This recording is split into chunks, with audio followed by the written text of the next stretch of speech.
Les mangas adorent prendre des univers, les adapter, les séries, les films et les jeux vidéo. Et parfois, il y a des très bonnes adaptations.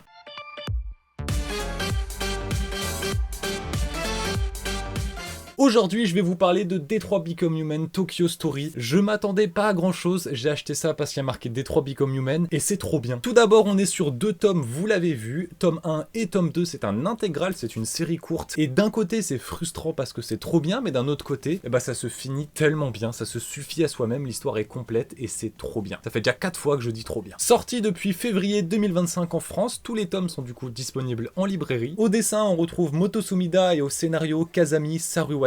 Et les couvertures ont un petit effet brillant qui rend l'objet assez joli. Parlons plus en profondeur, allons voir de quoi ça parle. Eh bien, pourquoi j'ai dit 4 fois trop bien depuis le début de la vidéo? C'est parce que tout simplement, ça prend tout ce qui était parfait dans Detroit Become Human, et ça le fait aussi. On va suivre l'histoire de certains androïdes, pas qu'un seul, on va suivre plusieurs histoires d'androïdes réparties sur les 2 volumes. On va avoir des personnalités uniques, des histoires uniques et des problèmes à chaque histoire. Les récits traitent forcément de la différence entre l'homme et le robot, mais aussi de plein d'autres sujets comme la relation entre une fille et sa mère, l'amitié, l'amour, la mort, il y a vraiment plein de sujets abordés. Et pour commencer, le manga va nous introduire sur Reina, un androïde idol. C'est vrai que dans le jeu on pourrait pas y penser, mais vu que ça se passe au Japon, cette histoire indépendante, il y a des androïdes idol. Et d'ailleurs, quand je dis au Japon, à un moment dans la lecture, on comprend bien que l'histoire se passe théoriquement en même temps que les événements de Detroit Become Human. Ensuite, notre androïde Reina, elle est donc fabriquée pour devenir la meilleure idol, pour rentrer dans les cases, être magnifique, chanter et compagnie. Sauf que petit à petit, on va découvrir que Anazawa, sa manageuse, la traite vraiment comme un produit et a des mauvaises relations avec sa fille. C'est là que beaucoup de questionnements vont commencer, que Reina va se demander est-ce que je dois venir en aide à la petite ou simplement obéir à mon programme, mais moi je fais mes chansons, voilà, et je me pose pas trop de questions. Beaucoup de dilemmes, de moments durs et de sentiments durant l'histoire. Puis après une certaine conclusion, on va passer à une autre histoire, celle de Seiji, lui un androïde dans la médecine. Et pareil, il y aura toute une proposition, une super histoire autour, pour petit à petit, au fur et à mesure, dans le tome 2, avoir une nouvelle histoire, celle de Takumi. Lui, c'est plus simple, c'est un androïde qu'elle a pour aider l'humain dans sa tâche. Et après plein de sujets comme ça développés dans chaque histoire, et bien comme dans le jeu vidéo, comme ce qui a fait la réussite du jeu vidéo, elles vont tout avoir un lien entre elles. On a nos personnages qui vont se rencontrer, qui vont interagir entre eux, et qui ensemble vont être porteurs d'un super message, et surtout compléter une histoire. Puisqu'en fait dans ces 3 petites histoires, il y a un énorme fil rouge, il y a une continuité, qui franchement m'a presque donné la larme à l'œil durant ma lecture.